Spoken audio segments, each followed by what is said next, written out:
दोस्तों, क्या आप भी अपने गोल्स को अचीव करने से चूक जाते हैं? आपके अंदर ना वो सब कुछ है जिससे कि आप अपने डिज़ायर गोल्स को अचीव कर सकते हो, लेकिन कभी कभी आप डीमोटिवेट हो जाते हो। तो इसी बात को ध्यान में रखते हुए आज आपको कुछ इंटरेस्टिंग सी मोटिवेशनल कहानी सुनाने जा रहा हूँ। अपने जीवन के बस कुछ मिनट इस वीडियो को दे दीजिए। मैं विश्वास दिलाता हूँ कि इसे देखने के बाद आप अपने आप में काफ़ी बदलाव महसूस करेंगे। तो बिना किसी देर के शुरू करते हैं।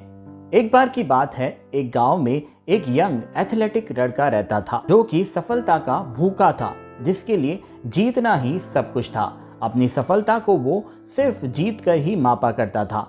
अपने छोटे से गांव में एक दिन लड़का खुद को रनिंग कंपटीशन के लिए तैयार कर रहा था।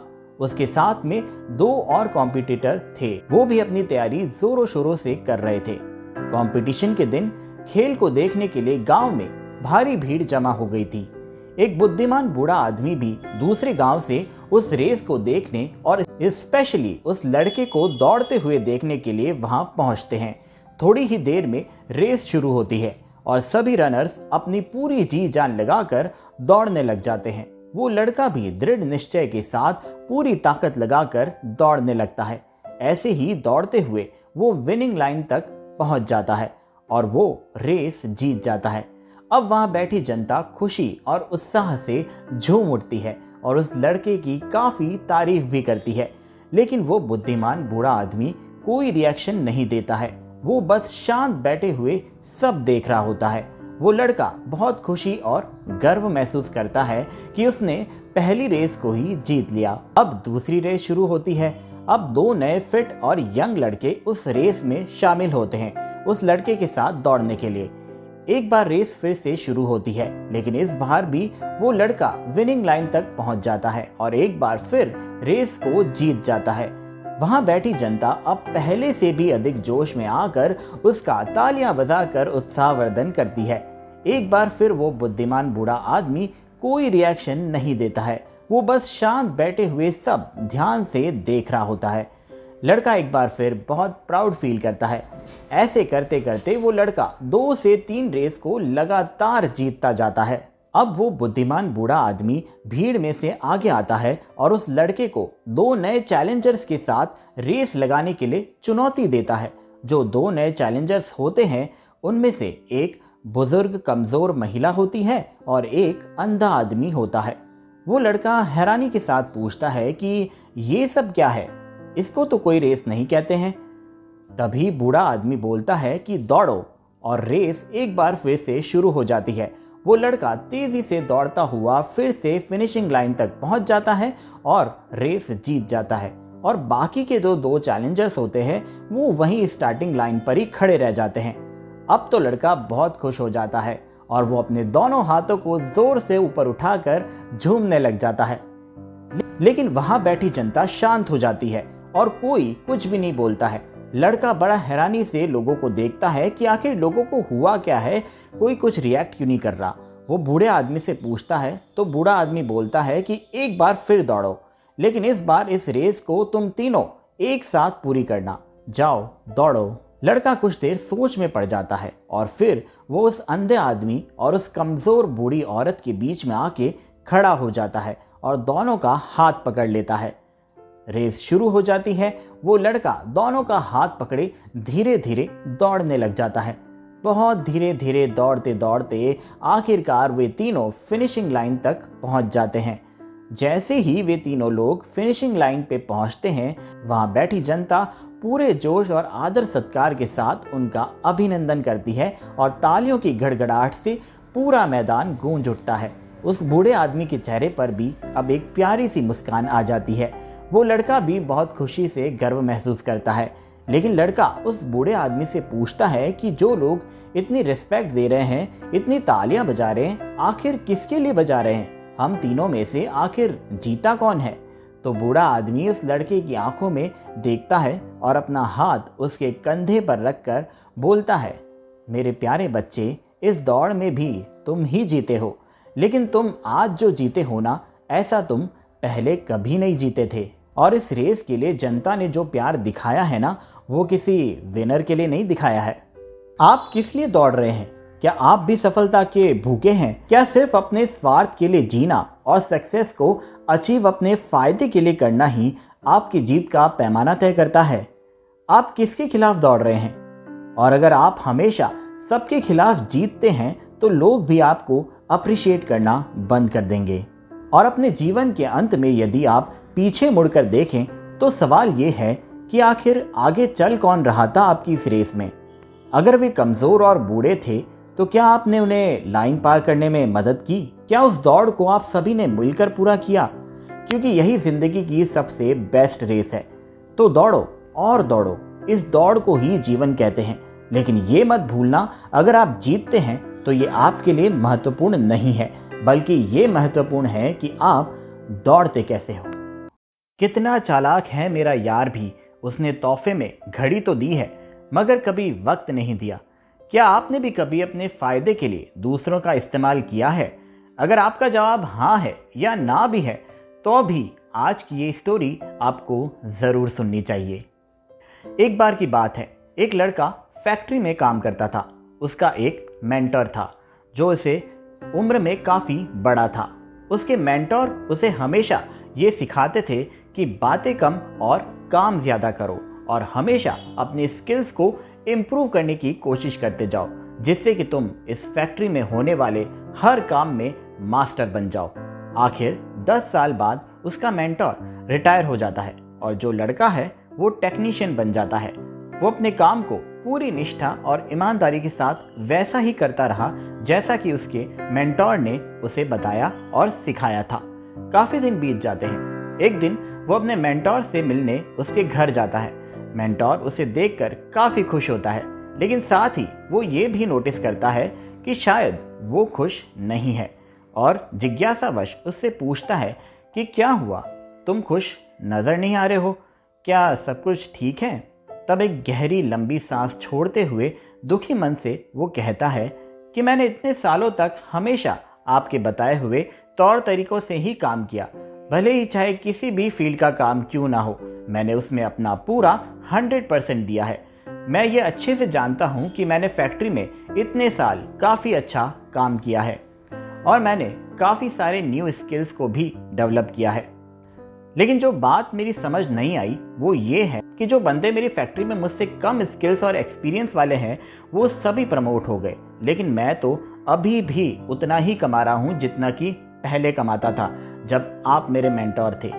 तब उसका मेंटर उसे ये बोलता है, क्या तुम अभी भी पॉजिटिव फील करते हो कि तुम फैक्ट्री में सभी कार्यों को करने में निपुण हो गए हो? तो उस लड़के ने कहा हाँ। तब मेंटर कुछ देर के लिए सोचने लग जाता है और थोड़ी देर बाद उसकी ओर देखकर कहता है कि एक काम करो, तुम एक दिन की छुट्टी ले लो, चाहे जो मर्जी रीजन दो, लेकिन एक दिन की छुट्टी ले लो, तुम्हें एक ब्रेक की जरूरत है। तो लड़का अपने मेंटर की इस एडवाइस से थोड़ा सा सरप्राइज हो जाता है, लेकिन वो जितना इस बारे में जितना ज्यादा सोचता जाता है उतना ही क्लियर होता जाता है और अब उसे भी लगने लगता है कि यार वाकई में उसे ना एक ब्रेक की जरूरत है। इसलिए वो अपने मेंटर की सलाह के लिए थैंक्स बोलता है और वहां से निकल जाता है और छुट्टी के लिए एक लीव एप्लीकेशन रेडी करने लग जाता है। उसे छुट्टी मिल भी जाती है। अपनी छुट्टी के अगले ही दिन जब वो वापस अपने फैक्ट्री जाता है तो वहां का मैनेजर उसे अपने कैबिन में बुलाता है और उससे कहता है कि जब तुम एक दिन नहीं आए तो यहाँ का सारा काम अस्त व्यस्त हो गया था। तुम्हारे साथ काम करने वाले लोगों ने काम को सही से नहीं किया जैसा कि तुम आसानी से कर लेते थे और उनके पास तो कोई आइडिया भी नहीं था उस प्रॉब्लम को सॉल्व करने का। अब मैनेजर को भी ये रियलाइज होता है कि इसके बिना काम सही से नहीं चल सकता फैक्ट्री में, तो उसने उसी दिन से उसको प्रमोट कर दिया और अब वो सीनियर टेक्नीशियन बन जाता है। अब लड़का अपने मेंटर की दी हुई एडवाइस से बहुत खुश था। वो सोचता है चाहे जो कुछ भी हो, सक्सेस पाने का तो यही एक तरीका सबसे बेस्ट है। उस दिन के बाद से उस लड़के को जब भी ऐसा फील होता कि मैं और ज्यादा डिजर्व करता हूं जो भी मैं अभी कर रहा हूं, तो हमेशा वो छुट्टी ले लेता था और जब भी वो अगले दिन ऑफिस काम पर लौटता तो सिचुएशन वापस उसके अकॉर्डिंग ही सही हो जाती थी। अब कुछ महीनों तक तो ऐसा ही चलता रहा। एक दिन उस लड़के को फैक्ट्री में घुसने से ही रोक देते हैं। जब वो इसका कारण पूछता है तो उसे पता चलता है कि उसको नौकरी से ही निकाल दिया गया है। उसे तो इस बात का यकीन ही नहीं होता है। उसे समझ ही नहीं आ रहा होता है कि आखिर करे तो करे क्या। ये सोचकर आखिर वो वापस अपने मेंटोर से मिलने पहुंच जाता है। इस बार वो थोड़ा गर्व से अपने मेंटोर से पूछता है कि मैंने जॉब क्यों खो दी? क्या मैंने वो सब कुछ नहीं किया जैसा कि आपने मुझे बताया था? तब मेंटोर बोलता है कि हाँ, तुमने नहीं किया, क्योंकि तुमने ओनली हाफ लेसन सीखा। एक लाइट बल्ब को कोई भी इतनी इंपॉर्टेंस नहीं देता है जो हमेशा ही ऑन रहता हो। उसको उतनी वैल्यू तब ही मिलती है जब वो ऑफ हो जाता है। तब जाके लोग अचानक से नोटिस करते हैं और उनको ये रियलाइज भी होता है कि सिर्फ अपने मतलब के लिए उनका यूज किया गया था। तुम इतने ज्यादा एक्साइटेड हो गए थे कि तुमने इसके दूसरे पहलू को सुनना ठीक नहीं समझा। तो लड़का पूछता है दूसरा पहलू, और उसे लगने लगता है कि शायद उससे बहुत बड़ी गलती हो गई है। वो पूछता है कि इसका दूसरा पहलू क्या था।